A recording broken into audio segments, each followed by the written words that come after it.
Te damos la bienvenida al podcast Lo cotidiano de mi biología con Irene Escarlata. Capítulo 1, 3 pelos menos que el mono, primera parte. Hola Irene, ¿cómo estás? Hola Marisa, yo bien. Me alegro, ¿qué tal? Aquí estamos acostumbrándonos al clima del norte. Mi cuerpo se está acostumbrando a tanta variación climática, pero vamos yendo, lo acompañamos al cuerpo, que se adapte. Va yendo. Va yendo. Adaptándote. Sí. ¿Y cómo se va adaptando tu cuerpo? En general los síntomas, ¿no? Es como, consideramos a los síntomas como patologías. Y en realidad, desde mi cosmovisión, los síntomas son biológicos. Son la respuesta que tiene el organismo, por ejemplo, para adaptarse a este cambio climático que no estoy acostumbrada. Yo vine a vivir al norte argentino hace 2 años. Acá el clima tiene una amplitud térmica muy grande. Estoy en una cierta altitud. Hablan mucho del viento. ¿Qué viento es el viento? Viento norte. El viento norte, cómo afecta en las personas. Y yo vengo de estar en Buenos Aires, que hay mucha humedad, que no hay estos cambios climáticos, que no hay viento sonda, que estoy a la altura del nivel del mar.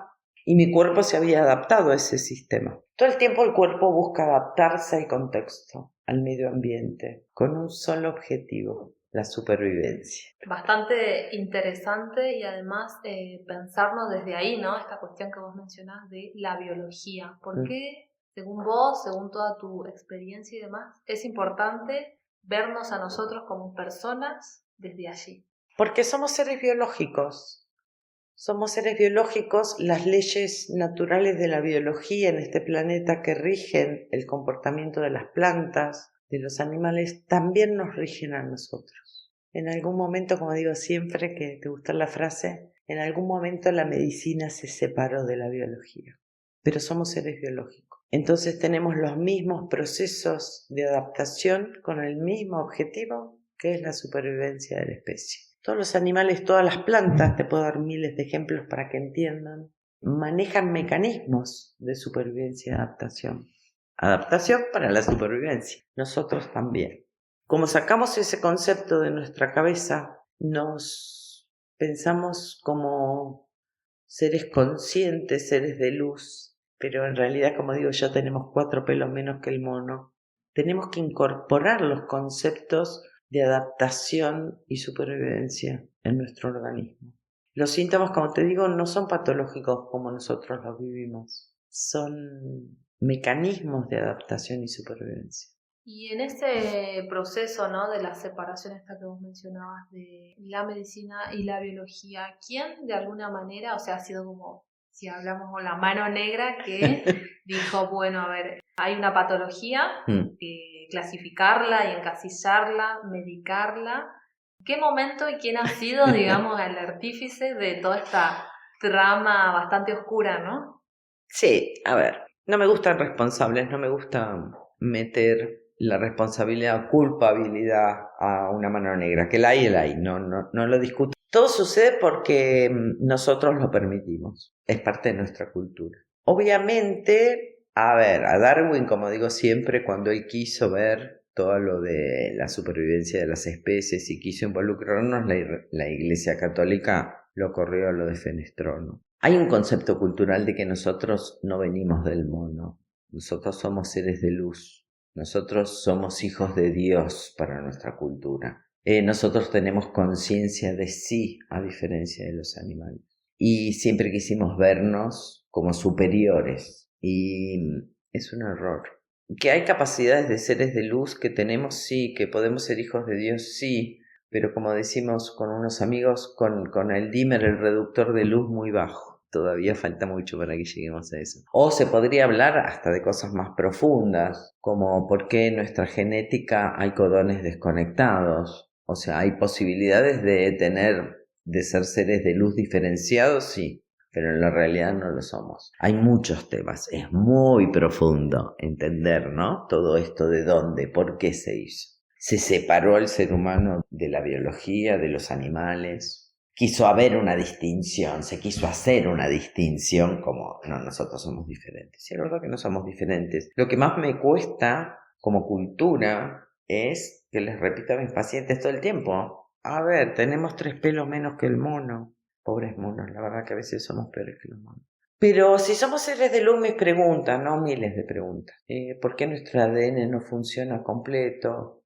¿Por qué si somos seres de luz vinimos fallados? Fíjate que de alguna manera o nacimos con el pecado original o nacimos con karma, llámalo como quieras. Pero la historia es que de alguna manera nos están indicando que nacimos fallados. Hay mucho para ver ahí, hay mucho más de la biología, hay otros niveles, ¿no? De cuestiones que yo me pregunto por qué nos separaron, por qué no funcionamos como deberíamos funcionar, por qué nuestra genética no está activa. Pero bueno, lo cierto es que lo mejor que podés hacer, Marisa, es entender que en la evolución, en el camino del desarrollo de la evolución desde las primeras bacterias que poblaron este planeta hasta nosotros, estamos muy cerca del mono, 3 pelos menos. Bastante para andar, ¿no? Y transitar ese camino, lo que mencionás, y cuesta en ese sentido poder como comprenderlo en un primer momento, porque esto que vos mencionás, ¿no? De la cuestión de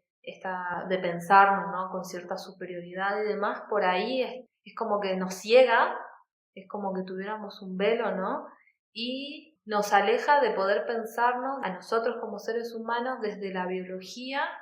¿Y por qué será que nos cuesta? Por cultura. O sea, tenemos que entender que la cultura es evolución, la evolución fue formando cultura y que nosotros formamos cultura, hay una interacción entre la cultura y nosotros y que la cultura no es algo que está afuera, está dentro, nos atraviesa a nosotros, nos cuesta muchísimo. Fíjate que es típico, ¿no? Decís, bueno, ¿por qué la medicina? Bla, bla, bla, ¿no? Como la medicina, la ciencia. Y es cultura. O sea, a mí me duele la garganta o tengo esta tos porque mis bronquios se están adaptando a este sistema y lo primero que te dicen todos los que te quieren, los amigos, es, ¿fuiste al médico? ¿Te hiciste estudios? Fijaste que es porque ahora hay muchos virus, muchas patologías, hay mucho riesgo, hay mucho miedo, ¿no? La medicina ha incorporado mucho miedo, ¿sí? Y es parte de nuestra cultura.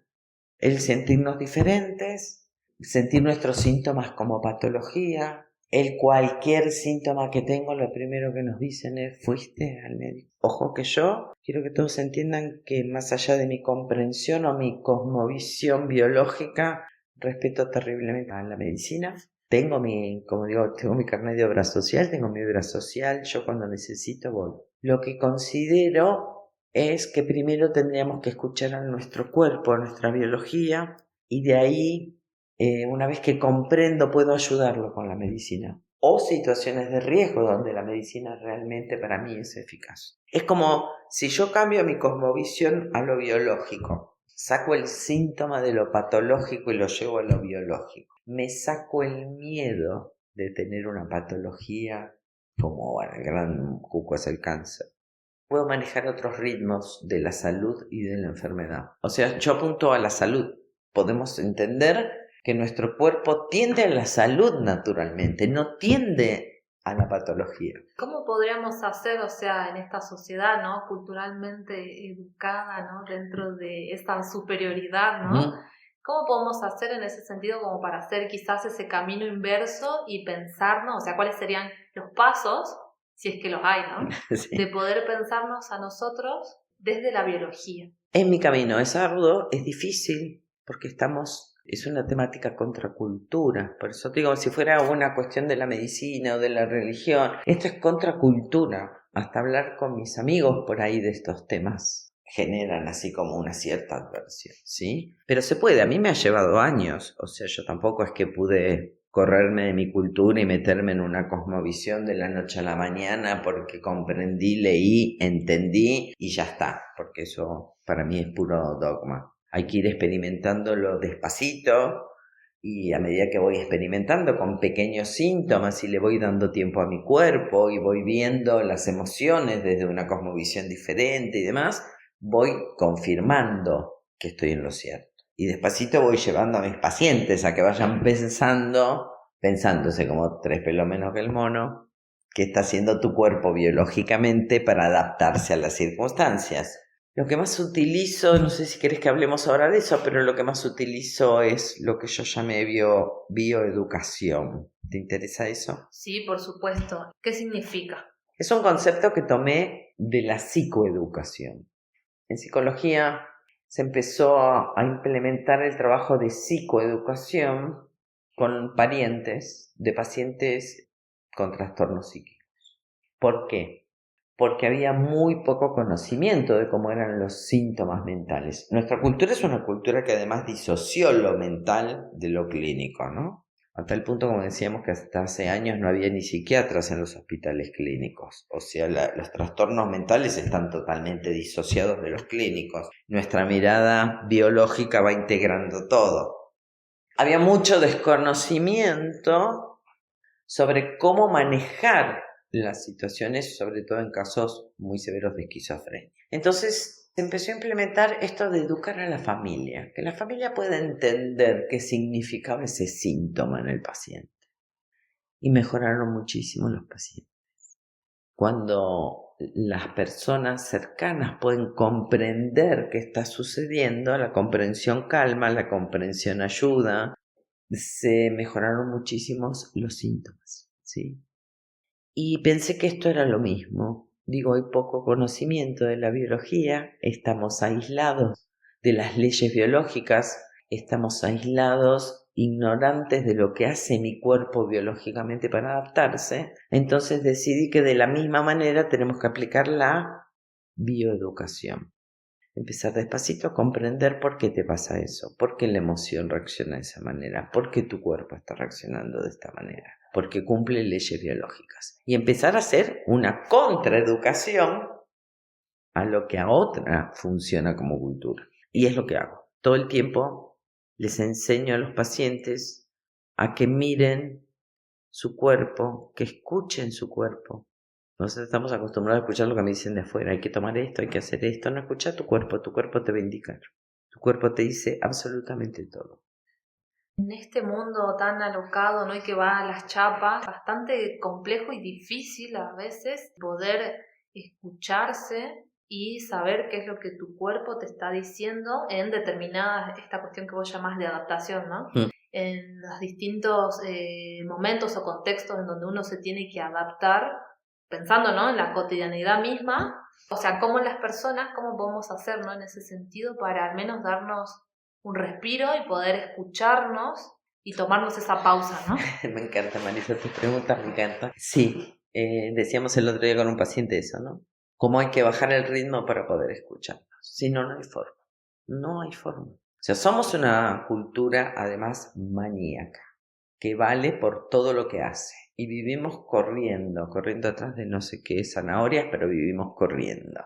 El ocio no nos gusta como sociedad. La quietud no nos gusta. Nos mete miedo.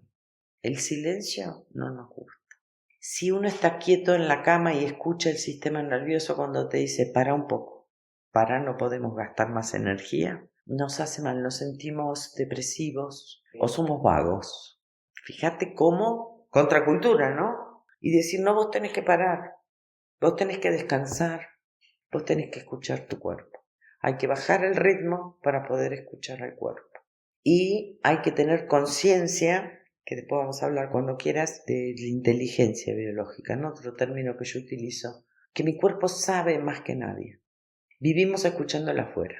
El médico me dijo que, mi mamá me dijo que, y ahora implementamos escuché un podcast, escuché una persona que habla de y dice que lo saludable y natural es, todo es afuera. Y la verdad que lo más saludable para vos es, una frase que uso todos los días, es vuelvo a mí y me escucho. Y mi cuerpo me va a decir lo que es saludable para mí. Porque mi cuerpo, mi ser, integrando el cuerpo con la emoción, con el alma y demás, sabe lo que yo necesito. Y si yo lo escucho, voy a consumir lo que yo necesito para mí. O sea, puedo tener mayor inteligencia interior de todo lo que puedo escuchar o que me digan qué tengo que hacer. Como que nos falta esa decodificación del lenguaje hacia adentro, ¿no? Porque la prioridad siempre estuvo puesta en que la salud está afuera, en que la sabiduría está afuera, lo tiene el otro, y yo tengo que asumir y comprender, y leer, y aprender, y escuchar. ¿Sí? Es un error inmenso porque nuestro cuerpo tiene una sabiduría genial. Él sabe todo. Como les digo, a ver, ejemplos básicos. Yo puedo pensar en el lechón rico que me voy a comer el sábado con mis amigos y ya se me llena la boca de agua. Ay, se me hace agua la boca. Ya mis glándulas comprendieron salivares que necesitamos saliva para digerir ese lechón. Con solo pensarlo, yo salgo a correr y ya instantáneamente mi corazón empieza a latir más fuerte y a mandar más sangre a las piernas, a las extremidades para que yo pueda correr. Todos son efectos de supervivencia, para que no me atragante con el lechón, para que no me agarre un calambre. Y lo sabe hacer y lo hace solo. No necesita nuestro consentimiento. Tanto que valoramos nuestra corteza cerebral y nuestra intelectualidad, nuestro cuerpo sabe mucho más que nuestra corteza y no necesita de nuestra aprobación. La supervivencia, yo digo, gracias a Dios, depende de mi sistema nervioso autónomo de mi voluntad y mi conciencia, porque si no yo haría desastres con mi cuerpo. No sobrevivo ni 5 minutos. Claro, es como que necesitamos toda nuestra, en ese sentido de, valga la redundancia, todos nuestros sentidos y a la vez también toda nuestra complejidad en sí, o sea, el pensarlo desde la biología, ¿no? Necesitamos todo nuestro sentido, toda nuestra complejidad en sí y que a la vez esto que vos mencionás de la inteligencia biológica funciona de manera autónoma y ni siquiera lo pensamos, ¿no? No, gracias a Dios. Nuestra corteza, nuestra intelectualidad, nuestros conocimientos no interfieren. El cuerpo actúa básicamente en la supervivencia, como las plantas, como los animales. Fíjate los mecanismos, ¿no? Como decimos, vos ves un animal en el campo, por ahí los domésticos ya no tanto. Un animal en el campo y el animal se echa abajo de un árbol y puede estar ahí tirado 5 días y no come. Y en el campo te dicen, o sea, sí, debe estar malita la vaca, pero ya se va a reponer. Y esa vaca sabe. Y el perro sabe que tiene que comer pasto cuando necesita de una purga. Y si no, no come pasto. Por ejemplo, una planta de maceta, ¿no? Porque la maceta le queda chica. Otra, digo, ahora me trajeron unos plantines de menta que tratarán de sobrevivir a mis manos. Cuando la pongo en la maceta y yo la miro, digo, la maté. Pobrecita, la planta está toda mustia, ¿o no? Sí. Vos ponés una planta en una maceta nueva, la trasplantás, le ponés tierrita fértil, agüita, bla, bla, ¿y cómo la ves los primeros días? Decaída, mustia, parece que se está muriendo. Bien, ¿qué está haciendo la planta? ¿Sabes lo que está haciendo la planta? Mandando toda la energía a las raíces porque su inteligencia biológica sabe que si no enraiza bien, no sobrevive. Y vos la ves con las hojitas todas caídas, una semana, mustia. Recién cuando está bien afianzada, cuando sus raíces crecieron y se aferraron, empieza a mandar toda la energía a las hojas y al tallo. Y ahí a la semana la ves que empieza a revivir. Si eso no es inteligencia biológica, ¿qué es? Bueno, esto para quienes están del otro lado, quienes nos van a escuchar, y vamos a seguir charlando, caminando, transitando, siempre pensándonos desde la biología. Así es, Marisa, gracias. Gracias, Irene, a vos.